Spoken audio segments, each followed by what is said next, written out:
سيقول السفهاء من الناس ما ولاهم عن قبلتهم التي كانوا عليها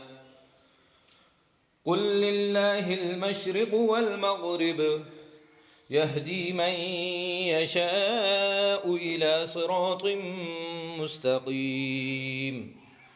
وكذلك جعلناكم أمة وسطا لتكونوا شهداء على الناس ويكون الرسول عليكم شهيدا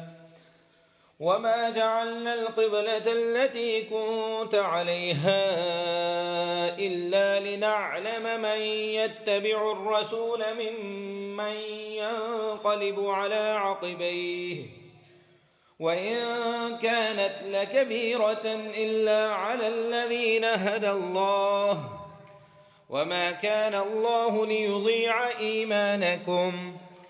إن الله بالناس لرؤوف رحيم قد نرى تقلب وجهك في السماء فلنولينك قبلة ترضاها فول وجهك شطر المسجد الحرام وحيث ما كنتم فولوا وجوهكم شطره وإن الذين أوتوا الكتاب ليعلمون أنه الحق من ربهم وما الله بغافل عما يعملون ولئن أتيت الذين أوتوا الكتاب بكل آية ما تبعوا قبلتك وما أنت بتابع قبلتهم وما بعضهم بتابع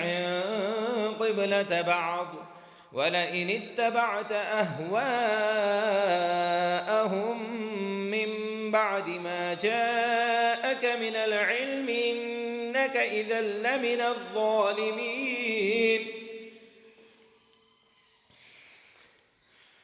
الذين آتيناهم الكتاب يعرفونه كما يعرفون أبناءهم وإن فريقا منهم ليكتمون الحق وهم يعلمون الحق من ربك فلا تكونن من الممترين ولكل وجهة هو موليها فاستبقوا الخيرات أينما تكونوا يأت بكم الله جميعا إن الله على كل شيء قدير ومن حيث خرجت فول وجهك شطر المسجد الحرام وإنه للحق من ربك وما الله بغافل عما تعملون ومن حيث خرجت فول وجهك شطر المسجد الحرام وحيث ما كنتم فولوا وجوهكم شطره لئلا يكون للناس عليكم حجة إلا الذين ظلموا منهم فلا تخشوهم واخشوني وليتم نعمتي عليكم ولعلكم تهتدون كما أرسلنا فيكم رسولا منكم يتلو عليكم آياتنا ويزكيكم ويعلمكم الكتاب والحكمة ويعلمكم ما لم تكونوا تعلمون فاذكروني أذكركم واشكروا لي ولا تكفرون يا أيها الذين آمنوا استعينوا بالصبر والصلاة إن الله مع الصابرين ولا تقولوا لمن يقتل في سبيل الله أموات بل أحياء ولكن لا تشعرون ولنبلونكم بشيء من الخوف والجوع ونقص من الأموال والأنفس والثمرات وبشر الصابرين الذين إذا أصابتهم مصيبة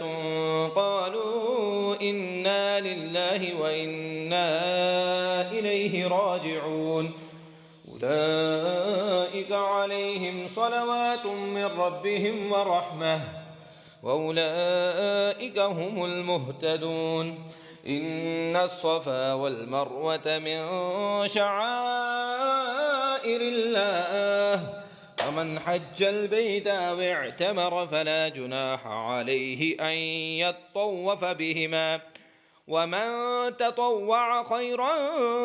فإن الله شاكر عليم إن الذين يكتمون ما أنزلنا من البينات والهدى من بعد ما بيناه للناس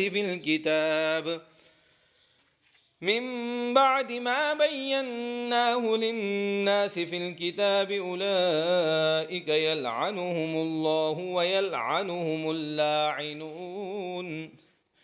إلا الذين تابوا وأصلحوا وبينوا فأولئك أتوب عليهم وأنا التواب الرحيم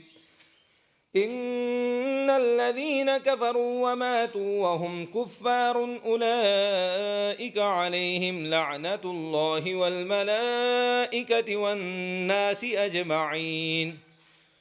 خالدين فيها لا يخفف عنهم العذاب ولا هم ينظرون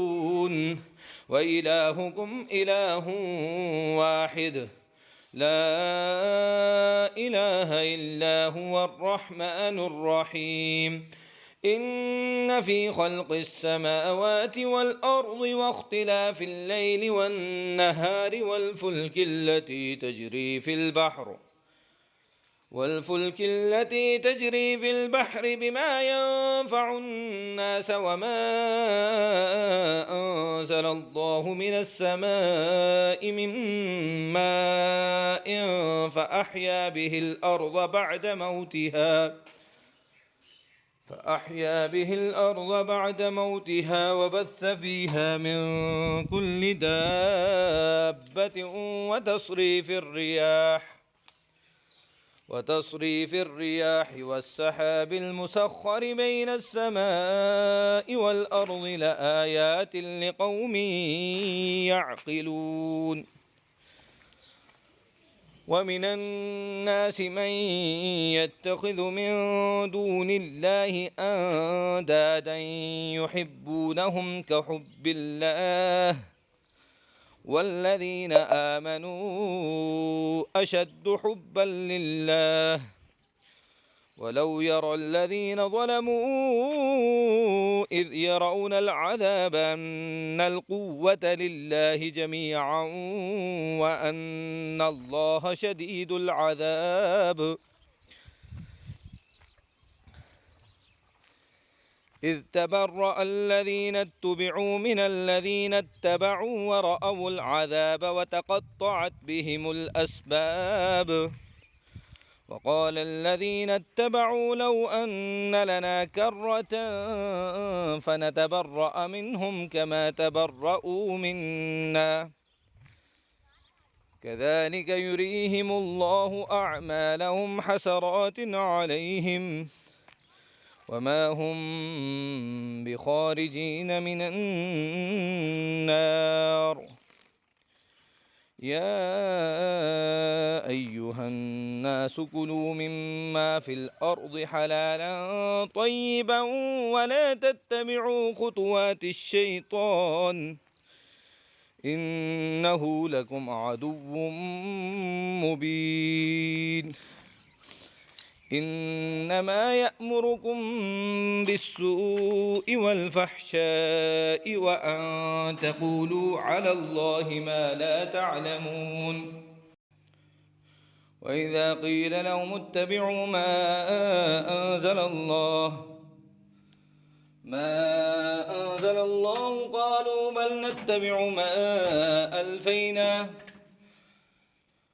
قالوا بل نتبع ما ألفينا عليه آباءنا أولو كان آباؤهم لا يعقلون شيئا ولا يهتدون ومثل الذين كفروا كمثل الذي ينعق بما لا يسمع إلا دعاء ونداء صم بكم عمي فهم لا يعقلون يا أيها الذين آمنوا كلوا من طيبات ما رزقناكم واشكروا لله إن كنتم إياه تعبدون إنما حرم عليكم الميتة والدم ولحم الخنزير وما أهل به لغير الله فمن اضطر غير باغ ولا عاد فلا إثم عليه إن الله غفور رحيم إن الذين يكتمون ما أنزل الله من الكتاب ويشترون به ثمنا قليلا أولئك ما يأكلون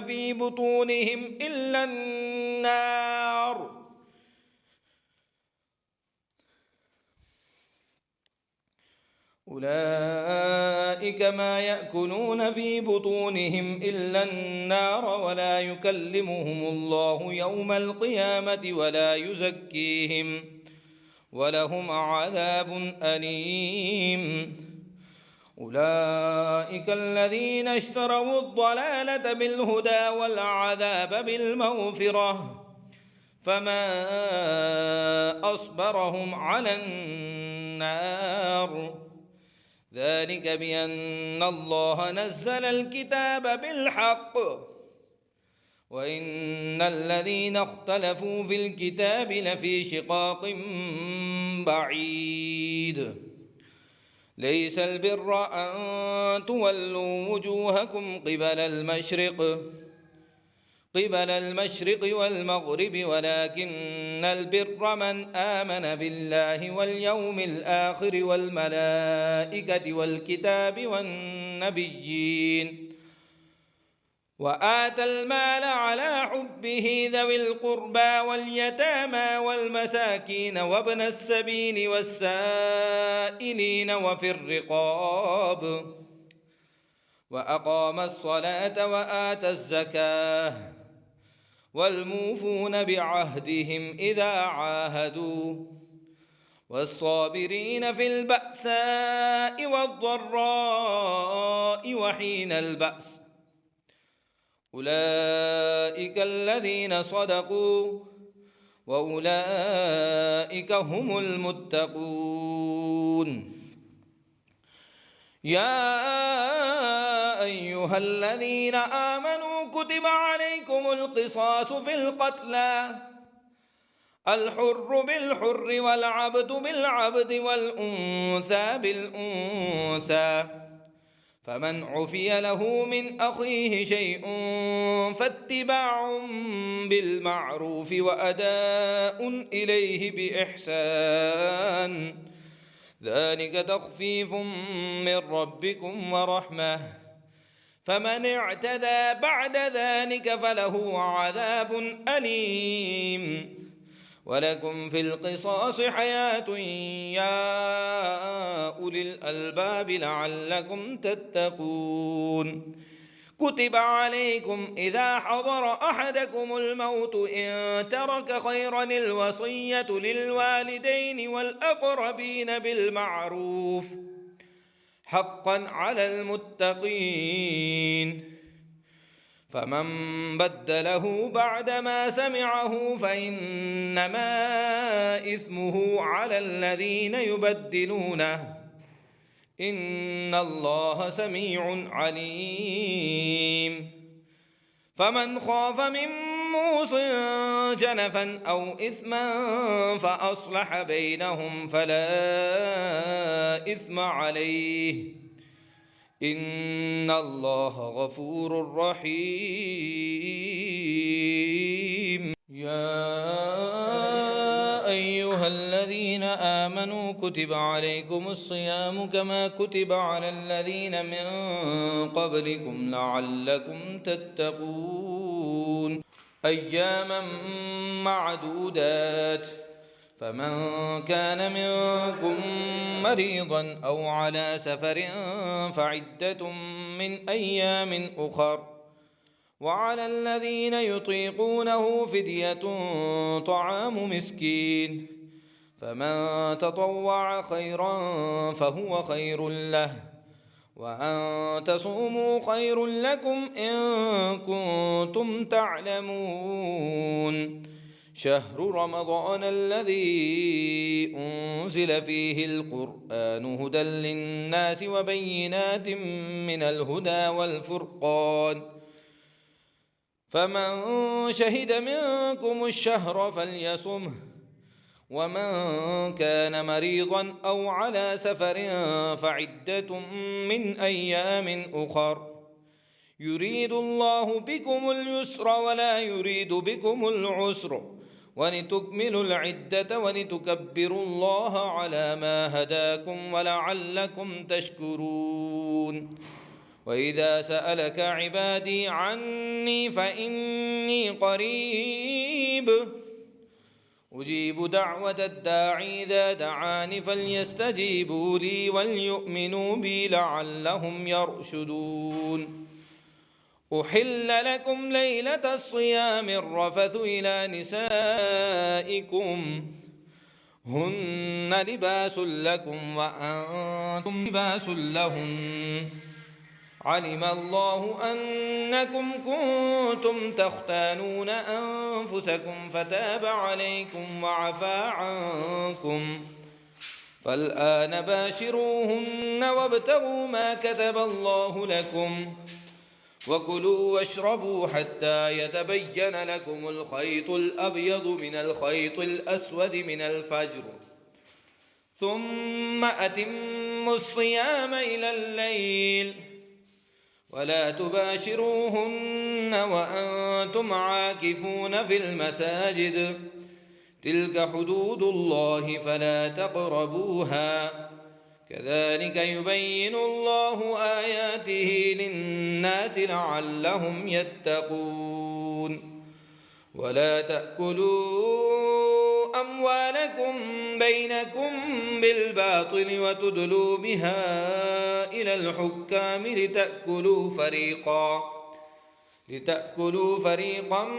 من أموال الناس بالإثم وأنتم تعلمون. يسألونك عن الأهلة قل هي مواقيت للناس والحج، وليس البر بأن تأتوا البيوت من ظهورها، ولكن البر من اتقى، وأتوا البيوت من أبوابها واتقوا الله لعلكم تفلحون. وقاتلوا في سبيل الله الذين يقاتلونكم ولا تعتدوا إن الله لا يحب المعتدين. واقتلوهم حيث ثقفتموهم وأخرجوهم من حيث أخرجوكم والفتنة أشد من القتل، ولا تقاتلوهم عند المسجد الحرام حتى يقاتلوكم فيه، فإن قاتلوكم فاقتلوهم كذلك جزاء الكافرين، فإن انتهوا فإن الله غفور رحيم. وقاتلوهم حتى لا تكون فتنة ويكون الدين لله، فإن انتهوا فلا عدوان إلا على الظالمين. الشهر الحرام بالشهر الحرام والحرمات قصاص، فمن اعتدى عليكم فاعتدوا عليه بمثل ما اعتدى عليكم، واتقوا الله واعلموا أن الله مع المتقين. وأنفقوا في سبيل الله ولا تلقوا بأيديكم إلى التهلكة وأحسنوا إن الله يحب المحسنين وأتموا الحج والعمرة لله فإن أحصرتم فما استيسر من الهدي ولا تحلقوا رؤوسكم حتى يبلغ الهدي محله فمن كان منكم مريضا أو به أذى من رأسه ففدية من صيام أو صدقة أو نسك فإذا أمنتم فمن تمتع بالعمرة إلى الحج فما استيسر من الهدي فمن لم يجد فصيام 3 أيام في الحج و7 إذا رجعتم تلك 10 كاملة ذلك لمن لم يكن أهله حاضر المسجد الحرام واتقوا الله واعلموا أن الله شديد العقاب الحج أشهر معلومات فمن فرض فيهن الحج فلا رفث ولا فسوق ولا جدال في الحج وما تفعلوا من خير يعلمه الله وتزودوا فإن خير الزاد التقوى واتقون يا أولي الألباب ليس عليكم جناح أن تبتغوا فضلا من ربكم فإذا أفضتم من عرفات فاذكروا الله عند المشعر الحرام واذكروه كما هداكم وإن كنتم من قبله لمن الضالين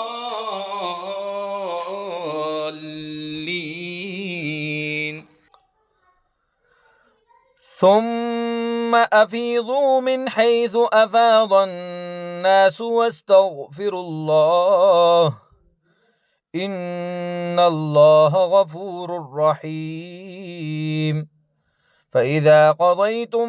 مناسككم فاذكروا الله كذكركم آباءكم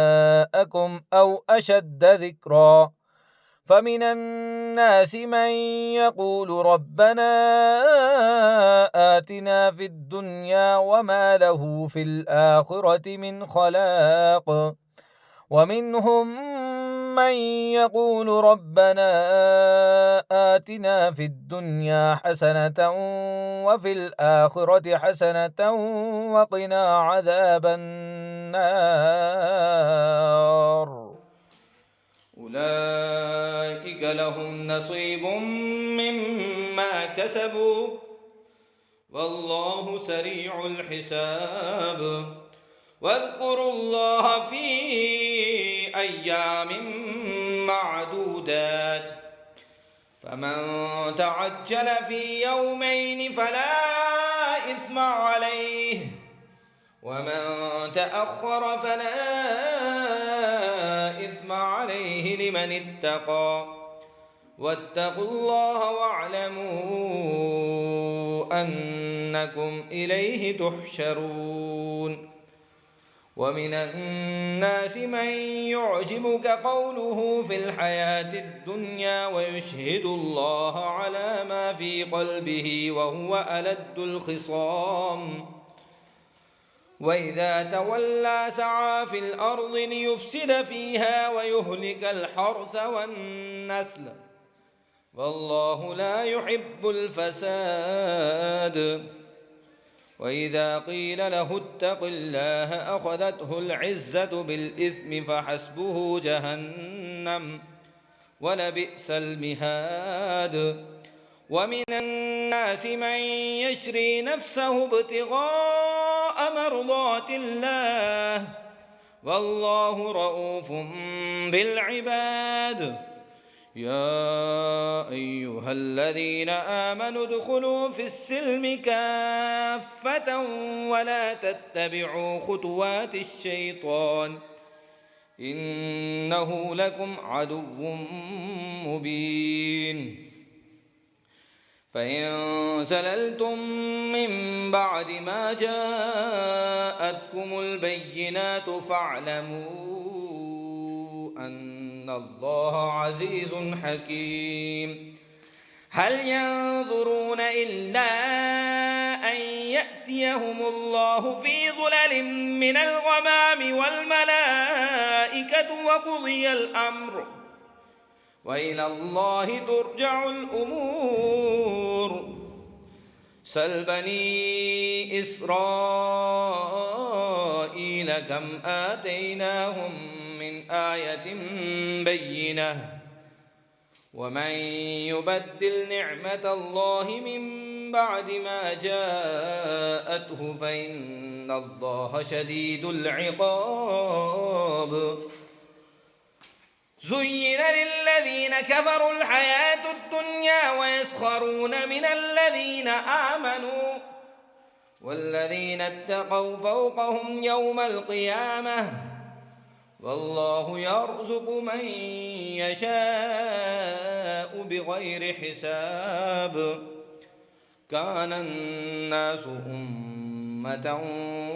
واحدة فبعث الله النبيين مبشرين ومنذرين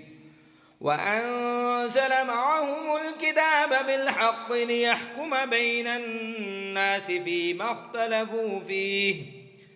وما اختلف فيه إلا الذين أوتوه من بعد ما جاءتهم البينات بغيا بينهم فهدى الله الذين آمنوا لما اختلفوا فيه من الحق بإذنه والله يهدي من يشاء إلى صراط مستقيم أم حسبتم أن تدخلوا الجنة ولما يأتكم مثل الذين خلوا من قبلكم مستهم البأساء والضراء وزلزلوا حتى يقول الرسول والذين آمنوا معه متى نصر الله ألا إن نصر الله قريب يسألونك ماذا ينفقون قل ما أنفقتم من خير فللوالدين والأقربين واليتامى والمساكين وابن السبيل وما تفعلوا من خير فإن الله به عليم كتب عليكم القتال وهو كره لكم وعسى أن تكرهوا شيئا وهو خير لكم وعسى أن تحبوا شيئا وهو شر لكم والله يعلم وأنتم لا تعلمون يسألونك عن الشهر الحرام قتال فيه قل قتال فيه كبير وصد عن سبيل الله وكفر به والمسجد الحرام وإخراج أهله منه أكبر عند الله والفتنة أكبر من القتل ولا يزالون يقاتلونكم حتى يردوكم عن دينكم إن استطاعوا ومن يرتدد منكم عن دينه فيمت وهو كافر فأولئك حبطت أعمالهم في الدنيا والآخرة وأولئك أصحاب النار هم فيها خالدون إن إن الذين آمنوا والذين هاجروا وجاهدوا في سبيل الله أولئك يرجون رحمة الله والله غفور رحيم يسألونك عن الخمر والميسر قل فيهما إثم كبير ومنافع للناس وإثمهما أكبر من نفعهما ويسألونك ماذا ينفقون قل العفو كذلك يبين الله لكم الآيات لعلكم تتفكرون في الدنيا والآخرة ويسألونك عن اليتامى قل إصلاح لهم خير وإن تخالطوهم فإخوانكم والله يعلم المفسد من المصلح ولو شاء الله لأعنتكم إن الله عزيز حكيم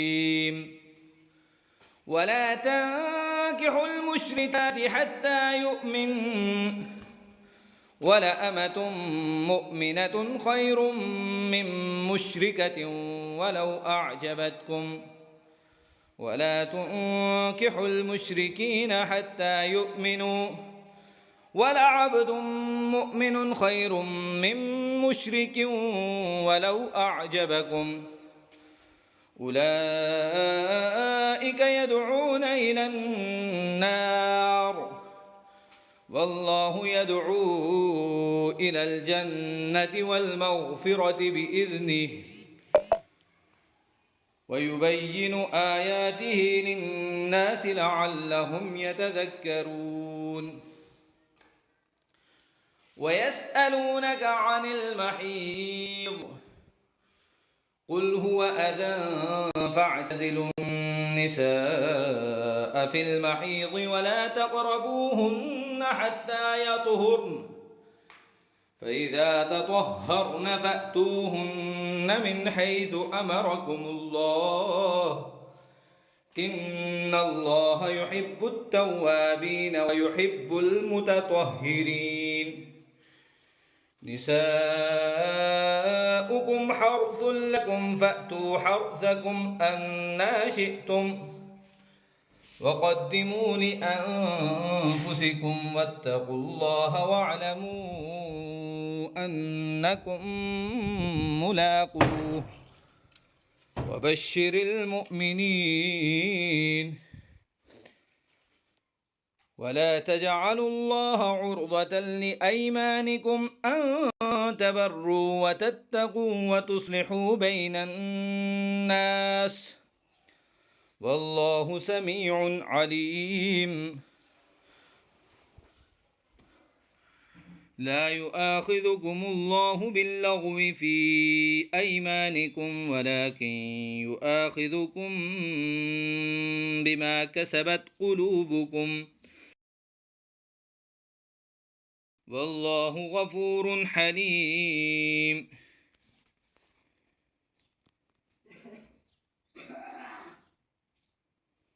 للذين يؤلون من نسائهم تربص 4 أشهر فإن فاءوا فإن الله غفور رحيم وإن عزموا الطلاق فإن الله سميع عليم والمطلقات يتربصن بأنفسهن 3 قروء ولا يحل لهن أن يكتمن ما خلق الله في أرحامهن إن كن يؤمن بالله واليوم الآخر وبعولتهن أحق بردهن في ذلك إن أرادوا إصلاحا ولهن مثل الذي عليهن بالمعروف وللرجال عليهن درجة والله عزيز حكيم. الطلاق مرتان فإمساك بمعروف أو تسريح بإحسان ولا يحل لكم أن تأخذوا مما آتيتموهن شيئا إلا أن يخافا ألا يقيما حدود الله، فإن خفتم ألا يقيما حدود الله فلا جناح عليهما فيما افتدت به، تلك حدود الله فلا تعتدوها، ومن يتعد حدود الله فأولئك هم الظالمون. فإن طلقها فلا تحل له من بعد حتى تنكح زوجا غيره، فإن طلقها فلا جناح عليهما أن يتراجعا إن ظنا أن يقيما حدود الله، وتلك حدود الله يبينها لقوم يعلمون. وإذا طلقتم النساء فبلغن أجلهن فأمسكوهن بمعروف أو سرحوهن بمعروف، ولا تمسكوهن ضرارا لتعتدوا، ومن يفعل ذلك فقد ظلم نفسه. ولا تتخذوا آيات الله هزوا واذكروا نعمة الله عليكم وما أنزل عليكم من الكتاب والحكمة يعظكم به، واتقوا الله واعلموا أن الله بكل شيء عليم. وإذا طلقتم النساء فبلغن أجلهن فلا تعضلوهن أن ينكحن أزواجهن إذا تراضوا بينهم بالمعروف، ذلك يوعظ به من كان منكم يؤمن بالله واليوم الآخر، ذلكم أزكى لكم وأطهر، والله يعلم وأنتم لا تعلمون. والوالدات يرضعن أولادهن حولين كاملين لمن أراد أن يتم الرضاعة، وعلى المولود له رزقهن وكسوتهن بالمعروف، لا تكلف نفس إلا وسعها، لا تضار والدة بولدها ولا مولود له بولده، وعلى الوارث مثل ذلك، فإن أرادا فصالا عن تراض منهما وتشاور فلا جناح عليهما. وإن أردتم أن تسترضعوا أولادكم فلا جناح عليكم إذا سلمتم ما آتيتم بالمعروف، واتقوا الله واعلموا أن الله بما تعملون بصير. والذين يتوفون منكم ويذرون أزواجا يتربصن بأنفسهن 4 أشهر وعشرا، فإذا بلغن أجلهن فلا جناح عليكم فيما فعلن في أنفسهن بالمعروف، والله بما تعملون خبير. ولا جناح عليكم فيما عرضتم به من خطبة النساء أو أكننتم في أنفسكم،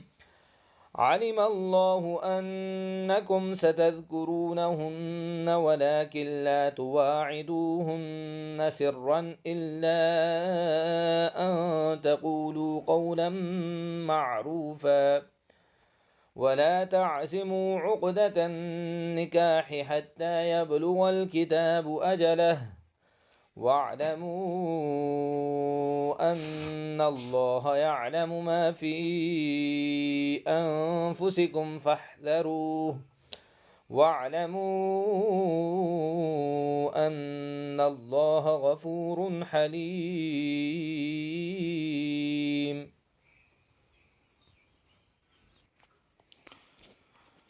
لا جناح عليكم إن طلقتم النساء ما لم تمسوهن أو تفرضوا لهن فريضة ومتعوهن على الموسع قدره وعلى المقتر قدره متاعا بالمعروف حقا على المحسنين. وإن طلقتموهن من قبل أن تمسوهن وقد فرضتم لهن فريضة فنصف ما فرضتم إلا أن يعفون أو يعفو الذي بيده عقدة النكاح وأن تعفوا أقرب للتقوى ولا تنسوا الفضل بينكم إن الله بما تعملون بصير. حافظوا على الصلوات والصلاة الوسطى وقوموا لله قانتين. فإن خفتم فرجالا أو ركبانا فإذا أمنتم فاذكروا الله كما علمكم ما لم تكونوا تعلمون. والذين يتوفون منكم ويذرون أزواجا وصية لأزواجهم متاعا إلى الحول غير إخراج فإن خرجن فلا جناح عليكم فيما فعلن في أنفسهن من معروف والله عزيز حكيم. وللمطلقات متاع بالمعروف حقا على المتقين كذلك يبين الله لكم آياته لعلكم تعقلون. ألم تر إلى الذين خرجوا من ديارهم وهم ألوف حذر الموت فقال لهم الله موتوا ثم أحياهم إن الله لذو فضل على الناس ولكن أكثر الناس لا يشكرون. وقاتلوا في سبيل الله واعلموا أن الله سميع عليم. من ذا الذي يقرض الله قرضا حسنا فيضاعفه له أضعافا كثيرة والله يقبض ويبسط وإليه ترجعون. ألم تر إلى الملأ من بني إسرائيل من بعد موسى إذ قالوا لنبي له ابعث لنا ملكا نقاتل في سبيل الله قال هل عسيتم إن كتب عليكم القتال ألا تقاتلوا قالوا وما لنا ألا نقاتل في سبيل الله وقد أخرجنا من ديارنا وأبنائنا فلما كتب عليهم القتال تولوا إلا قليلا منهم والله عليم بالظالمين. وقال لهم نبيهم إن الله قد بعث لكم طالوت ملكا قالوا أنى يكون له الملك علينا ونحن أحق بالملك منه ولم يؤت سعة من المال قال إن الله اصطفاه عليكم وزاده بسطة في العلم والجسم والله يؤتي ملكه من يشاء والله واسع عليم. وقال لهم نبيهم إن آية ملكه أن يأتيكم التابوت فيه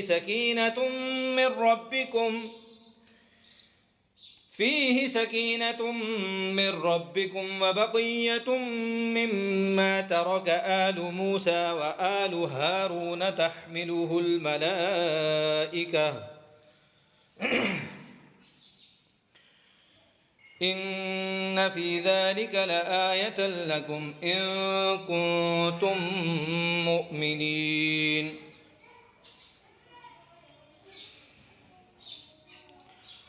فلما فصل طالوت بالجنود قال إن الله مبتليكم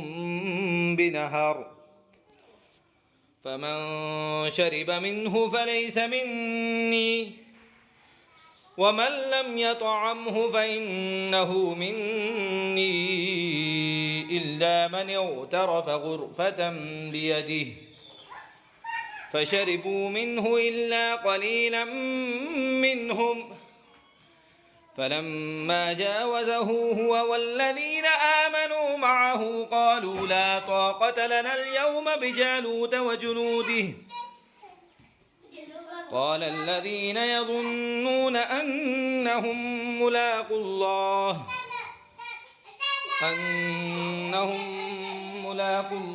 كم من فئة قليلة غلبت فئة كثيرة بإذن الله والله مع الصابرين. ولما برزوا لجالوت وجنوده قالوا ربنا أفرغ علينا صبرا وثبت أقدامنا وانصرنا على القوم الكافرين فهزموهم بإذن الله. وقتل داود جالوت وآتاه الله الملك والحكمة وعلمه مما يشاء ولولا دفع الله الناس بعضهم ببعض لفسدت الأرض ولكن الله ذو فضل على العالمين. تلك آيات الله نتلوها عليك بالحق وإنك لمن المرسلين.